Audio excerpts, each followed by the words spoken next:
Assalamualaikum warahmatullahi wabarakatuh. Selamat pagi anak-anak. Berjumpa lagi di mata pelajaran Seni Budaya kelas 7. Pada kesempatan kali ini kita lanjutkan pada materi bab 7, yaitu meragakan adegan fragmen. Sebelum kita membahas materinya, coba kalian perhatikan dulu peta konsep pembelajaran pada bab 7 ini. Yang pertama yang akan kita pelajari yaitu teknik bermain fragmen, kemudian yang kedua olah tubuh, yang ketiga olah rasa, kemudian yang keempat olah suara, dan yang kelima teknik dasar akting. Sebelum kita masuk pada teknik dasar akting teater, alangkah baiknya kita mengetahui dulu pengertian fragmen. Fragmen merupakan cuplikan atau petikan sebuah cerita lakon yang dipentaskan baik di atas panggung maupun di depan kelas. Fragmen sering juga disebut sebuah pementasan teater dengan durasi yang singkat. Pementasannya hanya beberapa adegan inti dengan jalan cerita yang sederhana. Nah, itu adalah pengertian fragmen.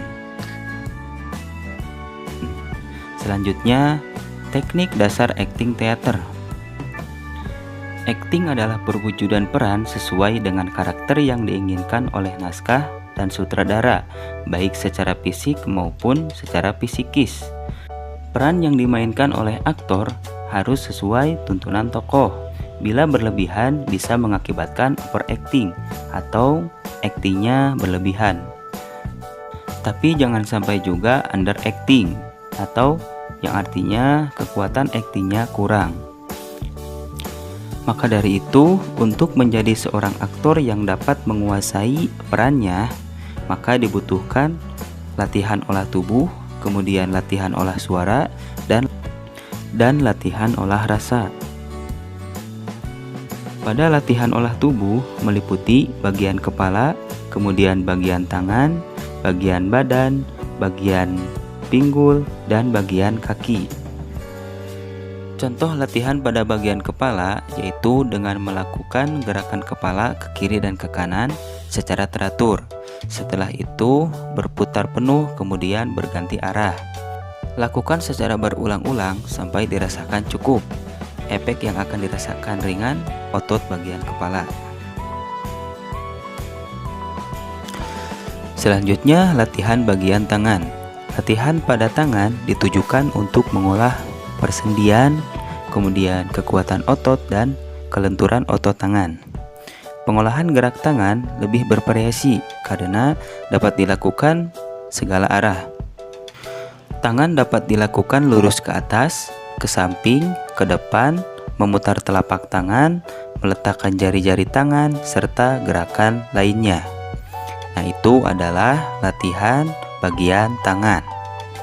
Kemudian selanjutnya latihan bagian badan. Bagian badan meliputi bagian perut, dada, dan punggung.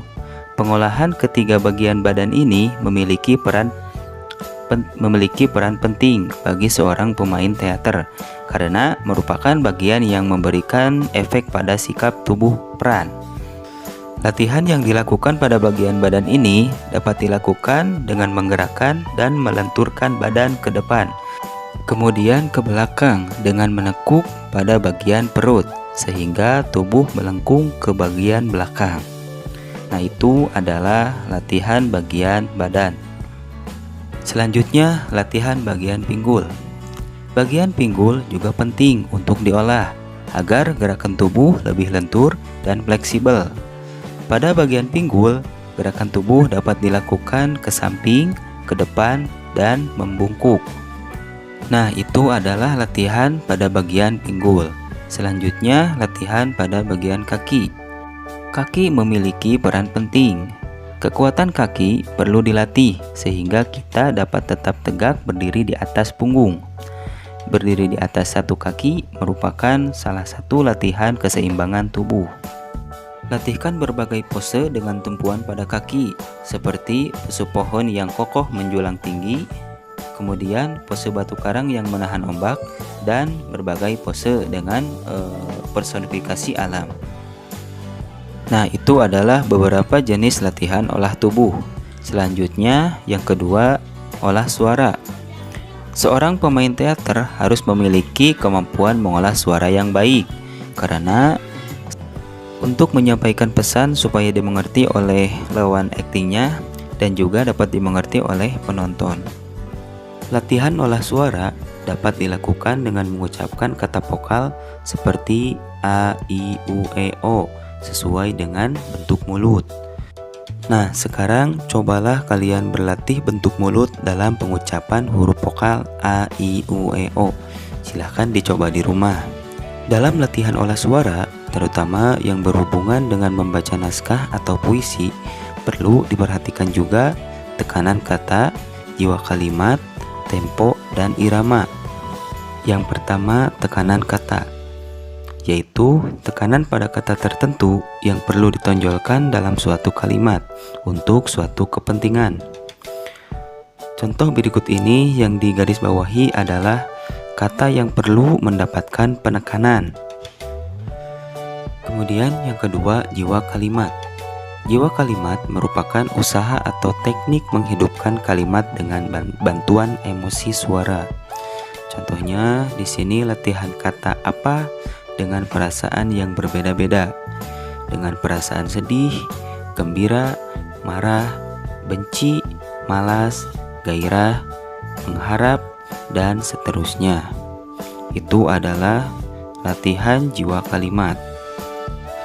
Kemudian selanjutnya tempo dan irama. Tempo dan irama adalah pengolahan suara dengan memperhatikan dinamika, artinya suara yang dihasilkan tidak monoton tetapi bervariasi. Latihan mengucapkan kata dan kalimat dengan berbagai irama yang berbeda, cepat, lambat, tegas, dan mendayu-dayu. Selanjutnya, olah rasa. Akting pada dasarnya menampilkan keindahan dan keterampilan seorang aktor dalam mewujudkan berbagai pikiran, emosi, perasaan, dan sosok peran yang sedang dimainkan sesuai dengan karakter. Artinya, aktor harus memiliki kemampuan untuk menjadi seseorang yang bukan dirinya sendiri. Tentu hal itu bisa terjadi kalau mampu berkonsentrasi, mengolah rasa, dan emosi. Nah, maka untuk itu, seorang pemain teater perlu berlatih konsentrasi, perasaan, dan emosi dengan latihan olah rasa. Yang pertama, latihan konsentrasi. Latihan konsentrasi adalah latihan memusatkan pikiran kita pada suatu objek sesuai dengan tujuan. Misalnya, pikiran kita fokus pada hafalan naskah, lawan main, dan pada pemain di atas panggung. Pikirannya tidak berbagi dengan berbagai hal yang lain. Nah, itu adalah merupakan latihan konsentrasi. Kemudian yang kedua, latihan imajinasi. Latihan imajinasi adalah latihan mengolah daya khayalmu, seolah-olah hal itu terjadi saat ini dan kamu rasakan. Latihan ini bisa dilakukan sendiri-sendiri atau berimajinasi bersama. Nah, itu adalah latihan imajinasi. Selanjutnya, yang ketiga, latihan ingatan emosi. Latihan ini adalah latihan mengingat-ingat lagi berbagai emosi yang pernah kita alami ataupun pernah melihat orang lain dengan emosinya, seperti melihat orang sedih, kemudian melihat orang gembira, melihat orang marah, melihat orang kecewa, melihat orang ragu-ragu, melihat orang putus asa, melihat orang kegelian, kemudian melihat orang lucu, kemudian melihat orang tertawa terbahak-bahak, dan berbagai emosi lainnya. Kemudian emosi-emosi itu ditampilkan satu persatu saat latihan, sehingga akan tampak dalam ekspresi wajah dan tubuh. Nah, itu adalah merupakan latihan ingatan emosi. Mungkin itu yang dapat Bapak sampaikan pada kesempatan kali ini. Mudah-mudahan materi bab 7-nya dapat dipahami. Semoga kalian tetap sehat, semangat, meskipun masih belajar di rumah. Terima kasih.